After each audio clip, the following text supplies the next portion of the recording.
Hello everyone, welcome to this edition of This Day. It is Thursday, October 30th, the day before All Halloween. Oh my goodness, everybody ready for trick-or-treaters coming to the door? I'm excited about it. Got the grandkids coming to by, hopefully, bobbing for apples, Halloween parties. I'm dressed up as an anchor of a TV show. I do my best to try. What can I say? But on today's show, I'll do my best to interview Robert Muchnick. He's going to be here with Third Mutual Update. They got all sorts of things going on. We're talking about coyotes, talking about fruit trees, talking about town halls that are coming up. So lots of good information he's got for us, so stay tuned for that. Right now, though, we want to keep you informed, and we got some special Veterans Day hours updates for you. Transportation's going to be a little off on Veterans Day, right? So if you need to do a ride service, plan a ride, make sure you call transportation because the regular scheduled travel around the town is going to be not in service. So make sure you get the number on the screen and make sure you make arrangements if you need to get out and about on Veterans Day. Otherwise, contractors can still work and no trash or bulky item interruptions will be there. So that's going to be all regular schedule for you on Veterans Day. Let's take a look at our weekend before we get to Veterans Day. And as we head into the weekend, we got some nice temperatures. Today's going to be just a little bit above average as the Santa Ana wind condition kind of tapers off. Then we go to temperatures about the normal range for us this time of year. 76 on Friday, that'll be our coolest. Then into the low 80s across the weekend. So it'll be kind of a warm night for trick-or-treaters. That'll be nice. There you go. All right. Let's take a look at our sunrise, sunset while we're at it. We've got a good picture here. This is a remembrance. This isn't quite not a Halloween decoration, but some more of a remembrance thing that one of the neighbors does for some neighbors had passed. This is Joel Goldstein's picture. Thank you for that, Joel. Sunrise this morning, 7:08. Sunset tonight is going to be 6 p.m. All right, folks, if you have a picture you'd like to send us, we'd love to see them. Vacation shots, your pets, places around town, actual sunrises or sunsets, we'll use those too. Make sure you email us those pictures, Laguna Woods Village TV at gmail.com. Make sure you include your name and where you took the picture, and we'll use it in our sunrise sunset segment. Okay, we're going to take a quick look at some meetings, and then when we come back, well, what are we going to do? We're going to be talking to Robert Muchnick from Third Update. Stay with us.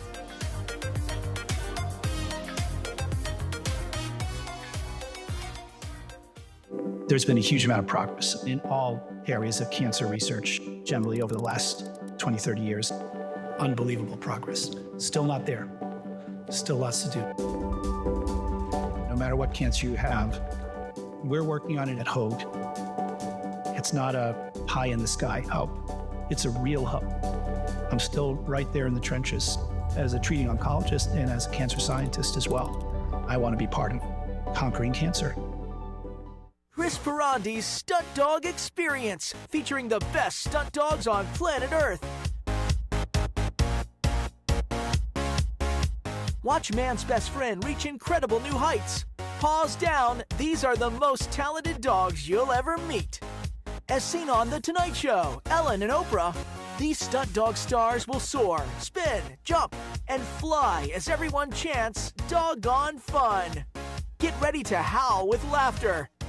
Do you or your loved ones want to continue living at home safely, but are starting to see signs of Parkinson's, dementia, Alzheimer's, maybe it's recent strokes or falls? Having a caregiver at home can be the best way to keep you in home safely. Home Helpers has been providing caregivers for over 25 years. Call us today or join us at Laguna Cafe for free pie and coffee, and we'll answer your questions about caregiving. It's the first Tuesday of every month at 10 a.m., and space goes quickly, so RSVP now. What would it feel like to hear better? Many people are trapped in the isolation of poor hearing and don't realize it. Even people that are wearing other hearing aids. They only know the way they hear, not how much better they could be hearing. We've taken patients that were hearing 24% of conversations and improved them to 92%. A life-changing difference. Put on these hearing aids and hear better, automatically. No buttons to push or technology to fear. Artificial intelligence and these products do all the work. Don't settle for less. And remember, tell them Stuart sent you.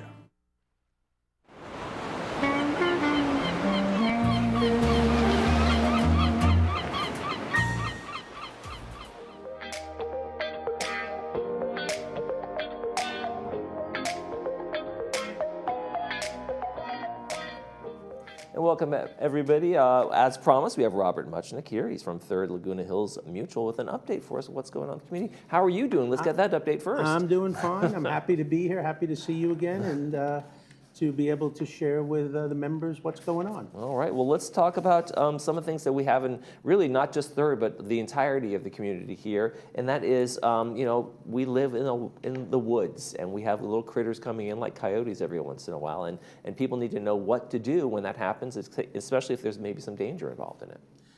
Absolutely. There are a lot of people in the village, not just in Third, but in the village in general, who are concerned about the coyote problem, especially individuals who have small dogs. And we have had instances where the coyotes have approached and sometimes attacked small dogs, especially very small dogs. Right. There's a limit as to what either United or Third can legally do. I know people are frustrated with us because they say, well, you should be doing more. Right. Okay, but from a legal standpoint, there's only so much that we can do. We've checked with our attorneys, we've checked with the local police, etc., and there's only a limited amount. We cannot trap and remove coyotes. It's against the law. We personally cannot euthanize coyotes. However, we have an arrangement with the Laguna Beach Animal Control, and they will come in here when there's an aggressive coyote, and they will remove that coyote. And we've had 5 coyotes removed this year. I guess the membership doesn't really know that, but they would like us to eradicate the coyotes. Yeah, well, that's just an impossibility. Just we have the canyon close by, we have other areas, and they populate and they fill in where there's a gap. So I mean, that's. And not only do they fill in where there's a gap, if you start to remove some of the bigger coyotes, the younger ones breed even more to fill that gap, as you referred to it, Right. and then you get an increased population. You know, I think people should understand also that now there are coyotes living in Central Park in New York City. And running through the streets of New York City, scavenging for food in New York City. So it's not just a problem here, it's a problem everywhere. Yeah, they propagate, that's the way it works. But also, one of the things is I think there's a balance that the coyotes actually bring in terms of the things they eat, rats, mice, bunnies, and things like that, which if that goes unchecked, my goodness, then you have a real problem on the other end. No coyotes, and then all that population kind of explodes too. Yeah, there needs to be an ecological balance, okay?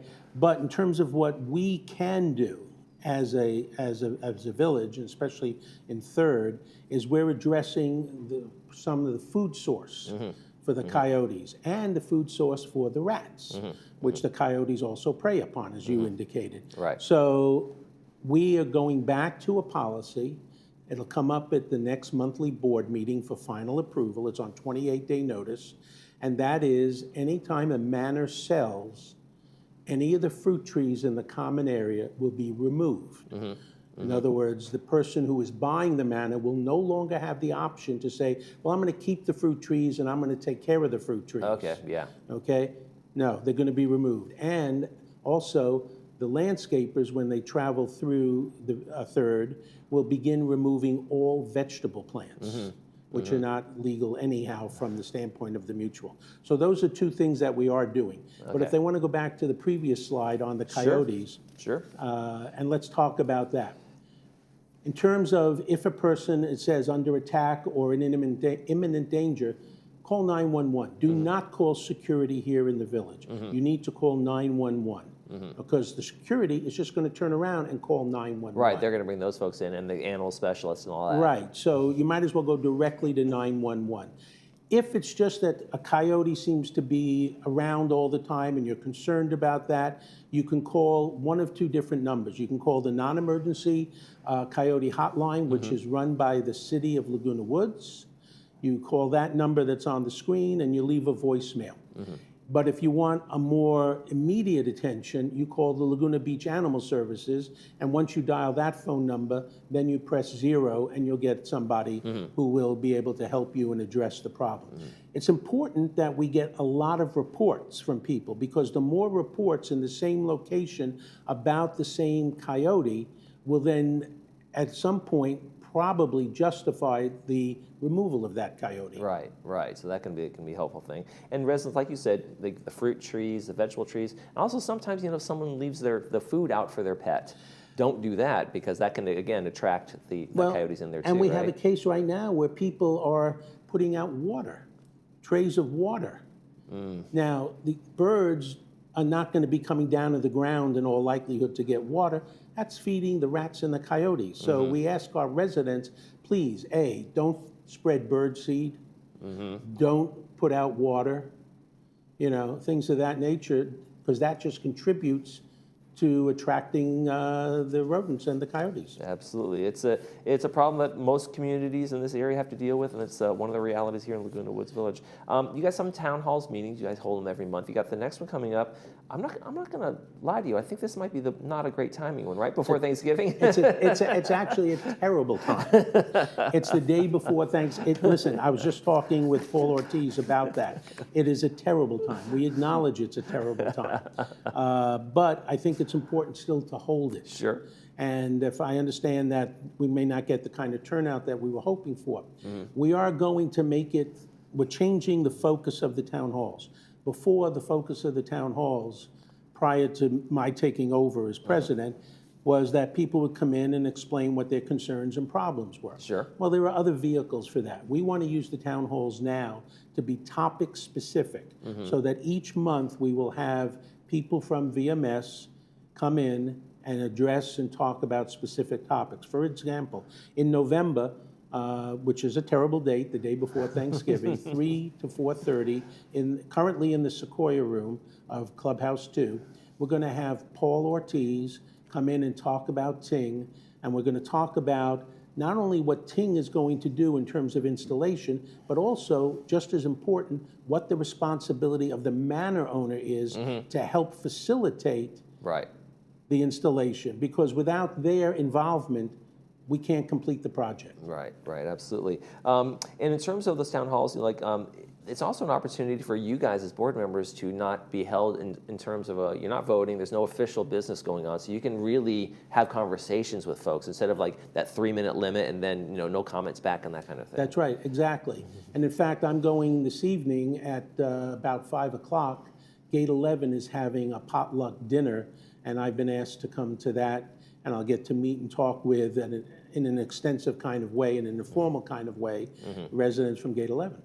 Absolutely. And in those town halls, are you still leaving some room for people who say, hey, now we're going to open up the last whatever portion We'll see anything kind of thing? We'll see. We don't know how this is the first time we're now reintroducing this approach. So we'll have to see how much time is left over at the end. All right. If there is, we'll do it. There you go.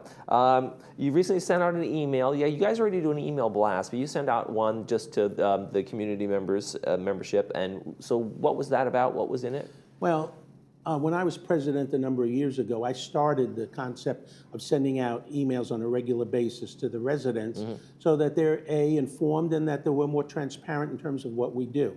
So yesterday I sent out one to all the residents of Third Mutual, and it had in it issues related to the fruit trees and the vegetable plants. And it also talked about the increase that's being proposed regarding EVs and golf carts. Okay. So what's going on in those areas? Increases in just is the cost is going up, or? Well, the last time that the fee for golf carts and EVs was raised was back in 2015, 10 years ago. Okay. 10 years ago, we were paying 18 cents a kilowatt. In 2025, we're now paying 34 cents a kilowatt, and it's going up in 2026. So it's basically doubled in those 10 years, and we've never raised the fee. So right now, all the residents, whether you have an EV or a golf cart, are absorbing those charges. So we're now trying to transfer those charges back to the people who are actually using them. Right, and you guys are looking, I mean, in the budgets, nothing is getting any cheaper. We sure know that from inflation, all the things you guys are doing. And you guys are looking for revenue streams in terms of like, hey, where can we go instead of just increasing the homeowners, the dues kind of thing, Let me share with you where I'll have to slightly disagree with you. Okay. We don't, they're not revenue streams. What they are is they're offset of our costs. Sure, okay. So in other words, we're just looking to recover the cost of the electric, for example, with the golf carts. We're not looking to generate a positive revenue. Right. Right. Okay. Poor choice of words on my Yeah, part, well, for I sure. just want to know because I don't want our Yeah, you don't residents- folks, so now you're using this as a revenue stream. Have you guys, I know you guys actually have been looking for ways to, like you say, offset or maybe perhaps other revenue streams. Have you had any success in that avenue, or are you going in any direction that may seem promising? Well, yeah, we have. And this past year, for example, our property insurance for Third Mutual, the annual cost for our property insurance went down $1.2 million. We were able to save. And we were able to take that $1.2 million and put it into the disaster fund, because now we're going to have to face under ground zero regulations Right. from the fire department related to potential fires. We're going to use that money to offset that. So rather than raise the monthly assessment even more to cover some of those costs, we're trying to save money in certain areas and move that money to other areas. Putting out fires in the budget, so to speak, in those areas. When folks come to you with these town halls, and when folks come to you with, let's say, the barbecues and those kind of things, how is the approach that you take in terms of kind of like, addressing concerns and trying to help people understand? Do you encourage them to attend meetings? Do you encourage them to maybe serve on committees? Do you say, hey, this kind of a debate back and forth kind of thing? Well, the email I sent last month specifically addressed that issue. It said, look, we know you're out golfing, we know you're here to retire and enjoy yourself, and et cetera, but we also have a need in terms of people to serve on committees, to serve on the board. So we're always constantly looking for people to fill some of those kinds of slots. Also, we encourage people to come out to the meetings to speak. And then when we have these informal get-togethers, of course, I'm not the only board member there. There'll be other board members, and we'll talk. And for example, I will say to a person, if they have a landscape issue, I will direct them to the right people to address the landscape issue. I'm not personally going to come out and fix their landscape or address their You're not pulling shrubs out of the ground. And No, those days are over for me. These are long gone. That manual labor is long gone. Yeah. When it comes to people in service, and like you said, do you like the fact that you can tap into this kind of well of knowledge of people's backgrounds? Like, I was a tax attorney for 35 years, or I was a city planner for this. And the wealth of knowledge that is in this community is kind of amazing, isn't it? Absolutely. We have some bright, well-educated, and not only educated, but well-experienced individuals in all fields. I'm always amazed every time I meet some new residents of what their background is. So we actually have a lot of people that if they were interested and willing to contribute some of their experience, their knowledge to the operation of this village, we would be way, way ahead. And what are some of the things that you've noticed in terms of the committees, in terms of like the recommendations and the insights they've been able to bring to the board? Like, I would have never thought of that. Or like, have you been surprised over the years? Well, let me give you an example of one in particular. Lisa Mills, who's a realtor, who also lives here in the village. She lives in Third Mutual. She is a member of the Architectural Control and Standards Committee, where we review all the variances and things of that nature, et cetera. And she's been a great contributor in terms of helping us to understand from a realtor's perspective what works, what doesn't work. So yes, there are people with that kind of expertise. Right, and looking for those revenue streams. What's the best part about serving? Let's give a pitch for folks who, I know you guys are looking for people on committees and to serve and run for elections. What's the best part? What are some of the great parts about serving? Well, one is meeting a lot of people. Opportunity to meet you and sit here periodically. You lucky dog. No, I mean, I get a great deal of satisfaction from being able to do and contribute in a way that helps to make the life of the residents better. And that's the satisfaction I personally get from it. Plus also all the relationships I've had the opportunity to develop with other board members, committee members, and also, in all honesty, the staff of VMS, who are, for the most part, wonderful people and great to work with. And a lot goes into it. you're basically managing a small city, right, with all the services and all the things that have to go on in there, right? From a budget standpoint, we're at about $50 million a year for the budget. And that takes care of a lot of things, just like you talked about, from the streets to the lights to the landscaping. Everything is involved in all of that kind of stuff. So yes, it's probably like a small city. Yeah, and I've been to a lot of smaller cities than that in my life and in my travels around the country. And so the fact that you guys can do that and do it so well and with the efficiency you do is amazing. Talk about one more thing before I'm going to let you go. A lot of times at the board meetings, and I've listened to many of them. Folks are up. They talk about, we need to know where our money's going. We want to. The phrase forensic audit comes up every once in a while. Things like that. Is there a communication issue? Is there a communication challenge for you guys to help folks, the residents, to say, well, why are you raising, where are my HOA fees going? When they don't, if they don't really look and drill down into the budget themselves, is there kind of a communication gap there that goes on like, hey, it's transparent as can be, it's right there, but folks just don't understand or believe or don't go into the minutia of it? Well, I think it's a combination. I think part of it is that they don't spend the time to drill down. They want the information. Look, we're an information-driven society now. Internet, you can go on and Google and get whatever information you want right at your fingertips.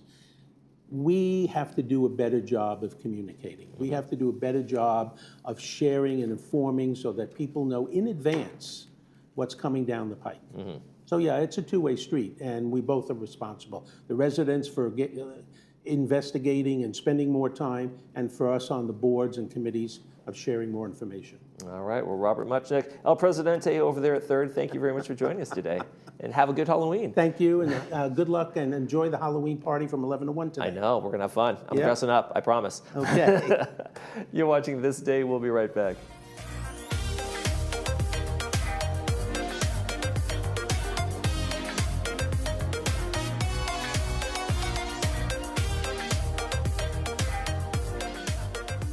Are you looking to boost your financial knowledge in a friendly, relaxed setting? Join us at the Financial Forum Club, where we tackle important money matters together. The second Thursday of every month from 3 to 5 p.m. in Clubhouse 7.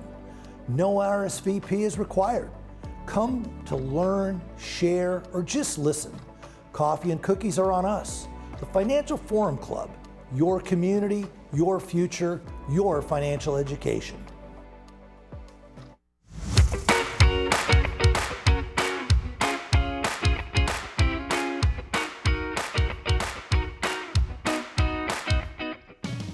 Here we are at the pickleball courts. We have Bree, who's a beginner. I'm a beginner-ish. And of course, we have Cheryl, who's an expert. My second time playing. We have an invite down here. We're gonna try to play some pickleball. We're gonna see how we do. No money on it, that it's official, but there's some serious betting going on between Bree and I. So we'll see how it works out.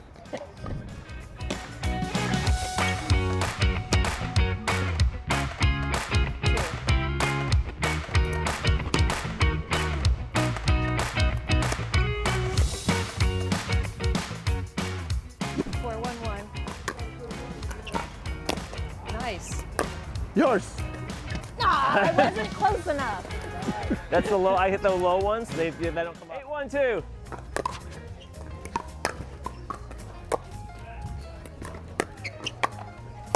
Nice.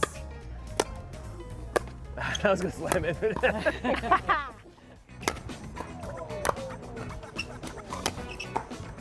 Out. Out. And so, how many Good points does miss. the game go to? That's a good miss.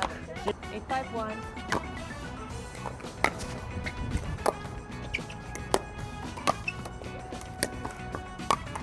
Ooh, slamming. Nice. Go. Oh, sorry. No, no, My no. bad. My bad. No. That's out. Out. It's 10-8. When did you get 8? When did that happen? Ah. You were smoking there for When a I minute. started Who's in playing. authority? Oh shoot! I should have hit that. Nice. Michael's here. Phew. Ah, game. Game. Yay! Aw, There we go. that was fun. We gave them run for the money. That was great. They thought, oh, they were 0 and they did this.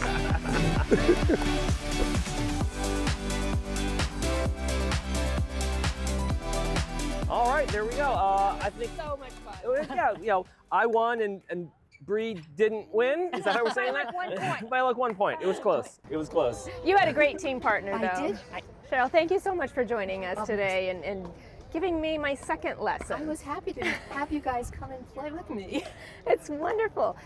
Tell our viewers, how do people get involved in the pickleball games? I mean, there's a lot of courts here. For people who have never played before, we have an introduction to pickleball. Wonderful. Where people I'll be can taking come. that class. Yes. And then if you join our club, we have a beginner's pickleball where you actually get lessons, learn how to really play pickleball for beginners. and you just sign up on our website, www.lagunawoodspickleball.com. Fantastic.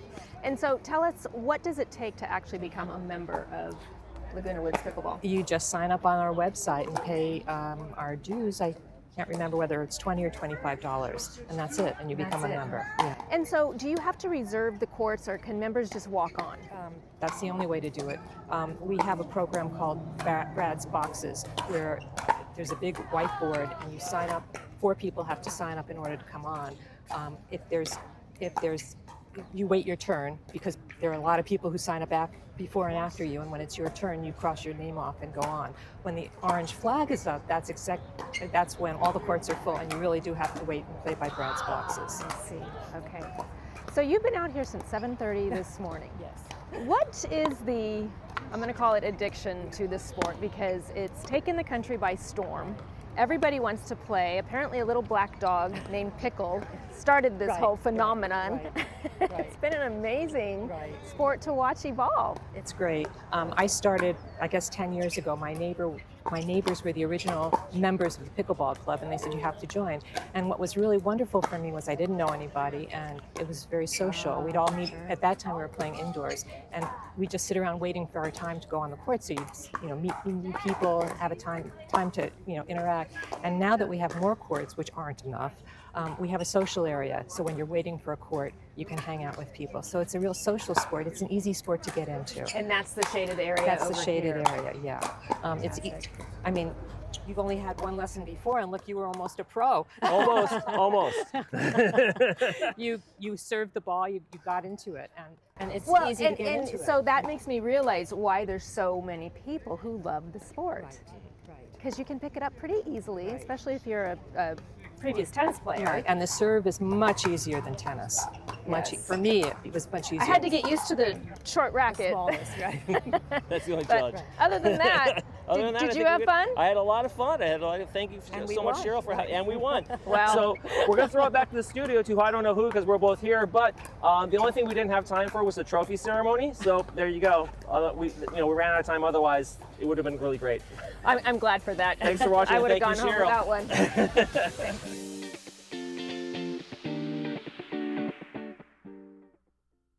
Hearing connects you back to life.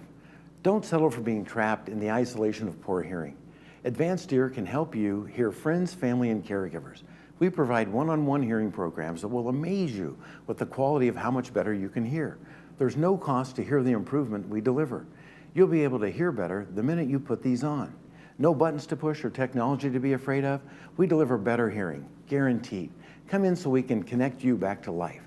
And remember, tell them Stuart sent you.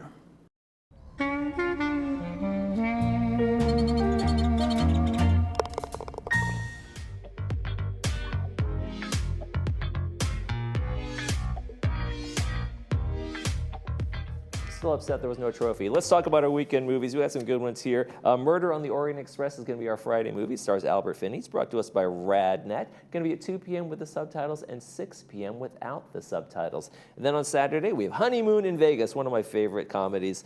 Stars Nicolas Cage, Sarah Jessica Parker, and James Caan. It's going to be at Advanced Ear Care is going to be bringing us that one. Going to be 2 p.m. with the subtitles and 6 p.m. without the subtitles. All right, folks, tomorrow on the program, Solace Home Care is going to be here, as well as Sports Corner. We're going to be talking World Series. I know it.